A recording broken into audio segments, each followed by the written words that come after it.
कौन दुष्ट हमारा पूजा भंग कर दिया? 20 साल का ऑफर मिला था माल पटाने का, कौन भंग कर दिया? सामने आओ।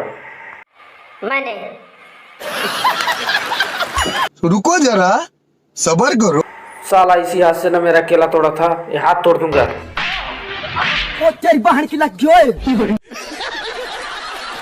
अबे छेदिया, सुना है दूसरा माल पटाया है? हाँ पटाए थे, शादी करने के बाद में दूसरे के लेके भाग गए, सुहागरात भी नहीं हुआ। अबे कालिया, ओल टकले, क्या हाल चाल है? ठीक है। अबे टकला, तुमसे एक बात कहें, तुम्हारा टकला बहुत सुंदर है। कहो कहो, इस पे अंडा बना ले तो कैसा लगेगा? तुझसे हम प्यार नहीं करी।